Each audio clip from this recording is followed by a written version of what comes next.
a esta nueva emisión de su programa 100 preguntas y respuestas para comprender el conflicto colombiano. Hoy nos acompañan en la mesa el profesor Wilmer Zuleta, José Zuluaga, estudiante de Derecho de la Universidad Pontificia Bolivariana, y tenemos la grata presencia del profesor de la Universidad de Medellín, Pedro Piedrahita, politólogo y PhD en asuntos de Derecho Internacional. Profesor Piedrahita, bienvenido a este programa. Cordial saludo y muchas gracias al profesor Mauricio por esta invitación. Bueno, el día de hoy nos vamos a centrar en dos preguntas, una específica sobre quién era ese personaje del que ya hablábamos la vez pasada, Jorge Eliezer Gaitán Ayala, y también en un segundo momento hablar de cuál fue el impacto que tuvo su asesinato en la historia nacional. Para comenzar, digamos que Gaitán, pues nacido en una familia humilde, hijo de una madre que era maestra, profesora, y un padre librero, pero de gran ideología liberal, que incluso editó desde su librería gran cantidad de periódicos liberales, pues que no tuvieron gran impacto, pero que, digamos, por su vena política siempre estuvo muy marcada la idea del liberalismo. Gaitán tiene una época de juventud un poco turbulenta, incluso al terminar sus estudios de bachillerato con bastante problemas, porque incluso su padre no quería que estudiara, sino que siguiera su oficio de librero. Logra entrar a estudiar en la Universidad Nacional de Colombia y allí realiza su carrera de Derecho, terminando con una tesis bastante interesante que luego se convertiría para algunos en tema polémico, que fue la famosa tesis titulada Las ideas socialistas en Colombia. Pero también desarrolló su carrera académica luego visitando Italia. En el año 1926 viajó a Italia a hacer su tesis doctoral, allí ingresó a la Real Universidad de Roma y fue dirigida como tal, o tuvo un acompañamiento propiamente tal por el penalista Enrico Ferri, donde obtuvo el título de doctor en jurisprudencia. De hecho, eso fue muy interesante porque Gaitán vino otra vez a Colombia en un momento muy álgido, como el momento de la masacre de las bananeras, pero también a la vez pues vino con todos sus estudios de criminalística y se convirtió en una figura bastante reconocida en el derecho penal. Profesor Piedrahita, sería muy interesante escuchar sus apreciaciones sobre una figura como la de Jorge Eliezer Gaitán, ese personaje que de alguna manera pues sigue marcando hasta hoy y, digámoslo así, este año 2018 que se conmemoran los 70 años de su magnicidio. ¿Qué podemos decir de Gaitán? ¿Quién era y qué ha significado hasta hoy su figura? Bueno, ustedes han tocado ya varios temas de esa figura académica de Jorge Eliezer Gaitán. En términos políticos, de acuerdo al profesor Gonzalo Sánchez, Jorge Eliezer Gaitán desarrolló su vida a partir de 4 fases, o mejor, podríamos dividir esa vida política en 4 fases. En un primer momento está muy ligado al desarrollo de su tesis doctoral y posteriormente cuando regresa a Colombia y empieza a hacer una crítica fuerte a todo el tema de las compañías extranjeras, a la presencia de lo que él consideraba la dominación extranjera y una clase oligárquica en el país, y eso va a ser importante en términos políticos porque allí es donde empieza a tener un apoyo de la clase obrera.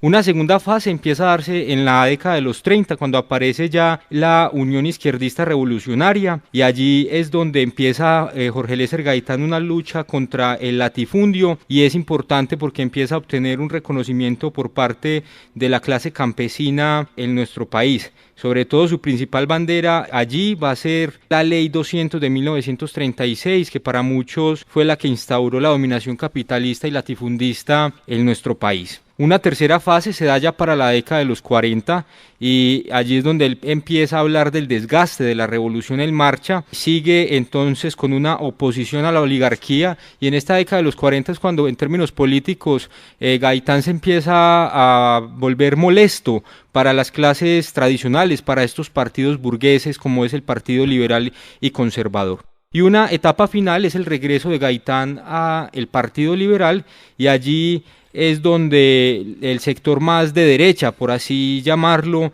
empieza a considerarlo una amenaza para el sistema político. Bastante interesante. Yo quiero invitar a la audiencia para que escuchemos un fragmento de uno de los tantos discursos que Gaitán realizó en plaza pública. Escuchábamos ahí la voz de Gaitán, esa voz que para muchos era la voz de la esperanza en una época de mucha violencia. También podemos decir aquí que Gaitán tuvo muchos cargos dentro de la política en esta época. Fue alcalde de Bogotá, ministro de Educación, senador, en aquella época cuando ser senador se hacía no por voto popular, sino que se elegía por las asambleas departamentales. Además también fue miembro activo de la UNIR, como muy bien decía el profesor Pedro, que para muchos después ese mismo movimiento fue traicionado por Gaitán cuando volvió al Partido Liberal. Y entre muchas de los temas que podemos decir, entre las curiosidades de esta vida política que desarrollaba Gaitán, fue como una huelga de los choferes, los conductores de buses, fue la que lo terminó sacando de la alcaldía, porque Gaitán quería uniformarlos y llamarlos pues como a unas brigadas de aseo. Y también algo que es muy interesante, que en algunos de los textos se pude rastrear el interés de Gaitán por el tema del voto obligatorio. Pero hay una faceta de Gaitán, profesor Piedrahita, que vale la pena analizar, y es esa faceta del que aglutina multitudes, del que moviliza y cuya voz logra que las personas le sigan. ¿Cómo vemos a ese Gaitán que hace proselitismo en las calles y que realiza esa cantidad de marchas para que sus seguidores pues de alguna manera también se manifiesten?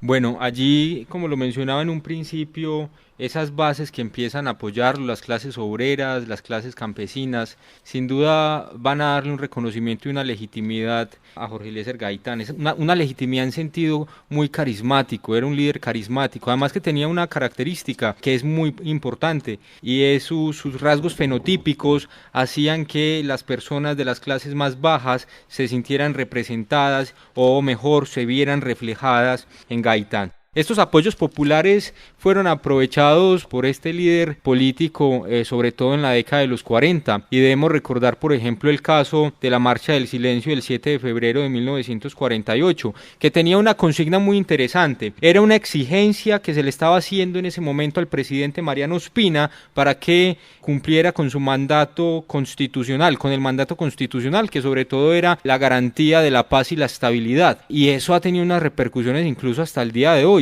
Recordemos, por ejemplo, que el 5 de octubre del 2017 se desarrolló en diferentes partes de nuestro país una marcha del silencio, que justamente buscaba era, o mejor, su consigna también era diciéndole al presidente Juan Manuel Santos, cumpla con su mandato constitucional. ¿Y cuál era ese mandato constitucional? La garantía de la paz. A Mariano Ospina en el 48 le decían que cesara la muerte entre los partidos o las facciones de partidos, y el año pasado lo que veíamos era la exigencia al presidente Juan Manuel Santos que siguiera adelante con el proceso de paz. Entonces la figura de Gaitán de una u otra forma sigue vigente, y su liderazgo en esas marchas y manifestaciones lo podemos ver expresado de esa forma.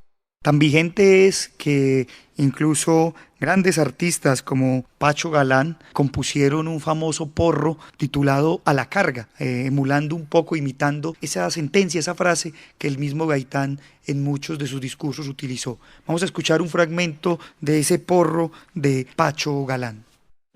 Si eres colombiano, si eres colombiano, si eres colombiano, lo tienes que probar. Este es el momento, este es el momento, este es el momento, la paz hay que salvar. A la presidencia, a la presidencia, a la presidencia, Gaitán tiene que ir. El pueblo lo quiere, el pueblo lo quiere, el pueblo lo quiere, y él se hace sentir. Vamos a la carga, vamos a la lucha, vamos a la carga, vamos con el grito, ¡libertad!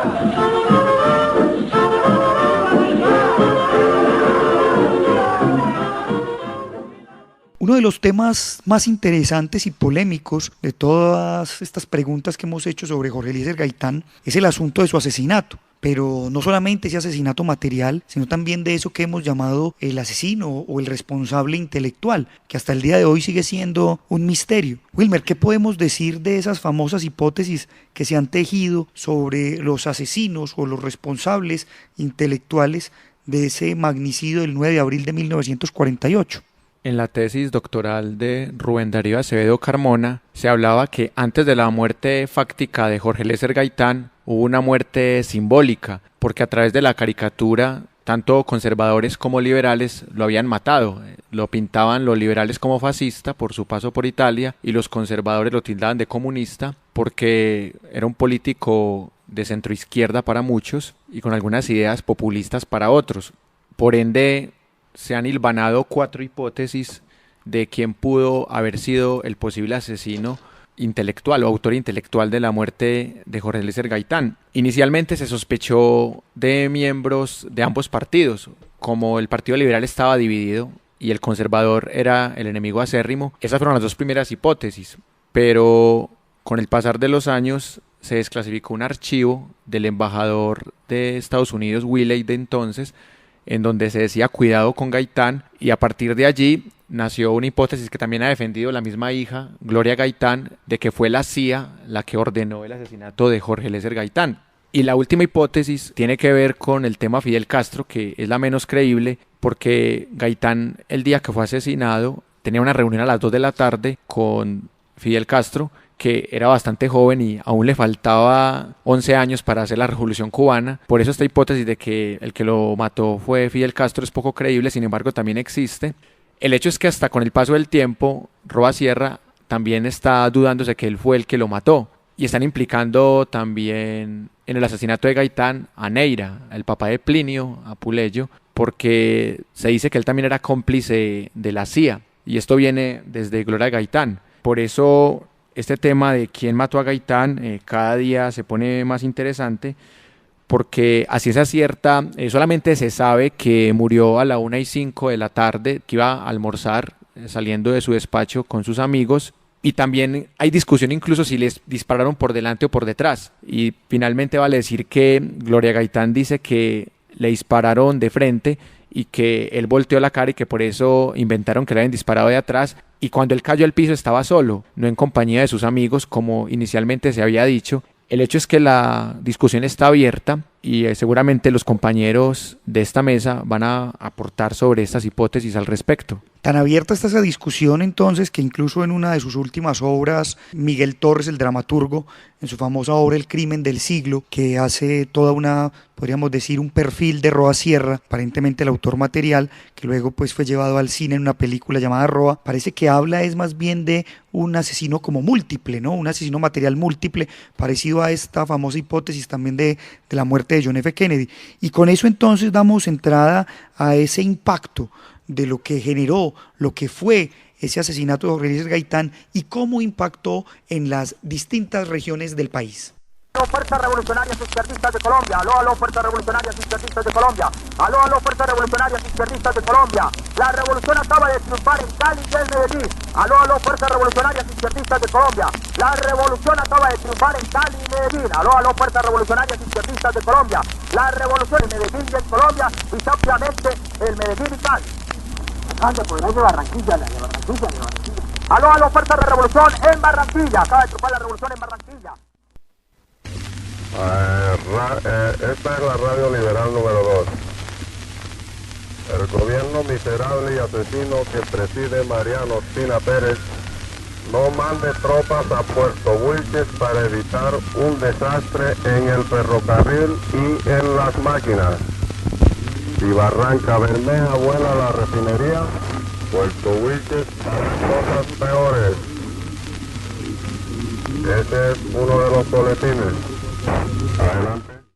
Escuchábamos algunos audios donde se habla un poco cómo se tomó la radio, disidentes liberales que tomaron las instalaciones de las distintas emisoras en el país llamando a la revolución. Y no solo sucedió en Bogotá, sucedió también en Cali, en Barranca Bermeja, y la radio se convirtió, como por decirlo de alguna manera, en la primera chispa, en la primera forma de polvorín para que la gente empezara a salir a las calles. Incluso varios de esos audios incitaban diciendo que ya Mariano Ospina, Laureano Gómez estaban muertos, que fueran a defender la vida porque habían asesinado al caudillo. Así entonces llegamos a esa etapa donde se habla de esos impactos, incluso lo que han llamado el Bogotazo, pero queremos ir un poco más allá y dejar de pronto ese centralismo que siempre ha caído en saber qué fue lo que pasó en Bogotá, que ya es como muy reiterado. Tratemos de ir a otras regiones. Profesor Piedrahita, ese 9 de abril del 48, ¿qué impacto tuvo, por ejemplo, una región como Antioquia y Medellín? Bueno, como usted lo menciona, profesor, la manifestación empezó con las declaraciones en radio, la gente empezó a alzarse y en Antioquia, por ejemplo, se dieron alzamientos en zonas como Bolombolo y Peque, que tradicionalmente fueron de tradición liberal. En los márgenes del río Cauca también hubo algunos alzamientos. En la ciudad de Medellín fue bien interesante porque las autoridades fueron puestas en amenaza, fueron amenazadas. Muchas personas se lanzaron a las calles y hay unos datos bien interesantes de eso que sucede el 9 de abril en Medellín. De 400 a 500 establecimientos fueron quemados, además fueron quemados los periódicos de derecha o conservadores La Defensa y El Siglo, e incluso el local donde funcionaba la Universidad Pontificia Bolivariana en su momento fueron incendiados. Además hay un dato importante y es que el ejército para ese día 9 de abril se encontraba por fuera de la ciudad y solo pudo recuperar el control de la ciudad para el día sábado 10 de abril. Además hay un dato interesante y es que muchas escuelas y muchos colegios e incluso la Plaza de Toros fue utilizada como una cárcel. Y finalmente esto que sucedió el 9 de abril se pudo controlar cuando fue nombrado un alcalde militar. Estos son datos interesantes, pero que hay que mencionar que fueron opacados por esa lógica bipartidista que posteriormente se instaura en nuestro país. Así entonces podemos decir que hubo un montón de azos, ¿no? El bogotazo, el medellinazo, el caliazo, si queremos decir, el cartagenazo. Pero tal vez un lugar donde esto tuvo un gran impacto fue en Barrancabermeja. Eso del Barrancabermejazo. ¿Qué pasó en Barrancabermeja que hasta el día de hoy sigue siendo protagónico? Bueno, lo que se presentó en Barrancabermeja fue uno de los casos más emblemáticos dentro de todo el territorio nacional, debido a que un grupo simpatizante gaitanista, liderado por Rafael Rangel, desplazaron al gobierno municipal y organizaron el poder popular durante aproximadamente 10 días. Lo que se ha dicho históricamente es que fue uno de los lugares o una de las porciones del territorio del país más interesantes y que generó una repercusión muchísimo más grande. Claro, incluso aquí entramos un poco a mirar que Barranca fue tal vez el lugar donde podría haberse dado la utopía de la esperanza del triunfo de la revolución. Allí estuvieron esperando la resolución tal vez del Partido Liberal, de las bases del Partido Liberal que quedaban después a la cabeza tras la muerte de Jorge Eliezer Gaitán, pero esa resolución o esa invitación nunca llegó. Se habla, profe Piedrahita, de una traición del Partido Liberal a esta revolución, que incluso Mariano Ospina pues les empieza a brindar como unos ministerios. ¿Qué fue lo que pasó ahí? Es decir, ¿por qué podemos decir entonces o no si el Partido Liberal sí traicionó el impacto de la revolución gaitanista? Bueno, lo que sucede allí sigue sucediendo en nuestro país y se entiende a partir de ese concepto del cálculo político. La lógica política vence los intentos de cambio profundo en la sociedad y finalmente se termina resolviendo a través del acuerdo y la negociación entre los partidos políticos. Ya lo decía Max Weber, la política es la transacción y parece ser que los partidos tradicionales en nuestro país lo han tenido bastante claro. Eso es bastante interesante porque esa traición llamada de los liberales, pues de alguna manera se da también en otro contexto muy interesante, y es que en ese momento en Colombia, en Bogotá específicamente, se estaba celebrando la conferencia panamericana, esa conferencia que aglutinaba primeros ministros, hombres de poder, incluso estaba el general Marshall allí en Bogotá. Esa conferencia tuvo que trasladarse al Gimnasio Moderno por los desmanes que se estaban presentando, pero esa conferencia dejó como conclusión cosas bastante curiosas. Una, que casi que se declaró a los comunistas como los responsables de los desmanes, los desórdenes. Días después el presidente Mariano Ospina expulsa a los dignatarios del gobierno soviético e incluso pues queda en el aire como la responsabilidad de los comunistas del asesinato de Gaitán, y incluso en esa declaración de la conferencia panamericana se habla pues de prohibir las ideas comunistas. Recordemos que estábamos también en los inicios, en los albores de lo que sería la Guerra Fría. Y quiero terminar diciendo dos cosas que me parecen bastante interesantes. También aquí hubo también el papel de la Iglesia. Recuerden ustedes que el Papa Francisco, cuando vino su visita a Colombia, beatificó a Pedro María Ramírez, aquel sacerdote de Armero que fue asesinado ese 10 de abril, aparentemente por líderes liberales que llegaron hasta la iglesia y asesinaron al sacerdote a quien acusaron de patrocinar y entregar armas a los conservadores.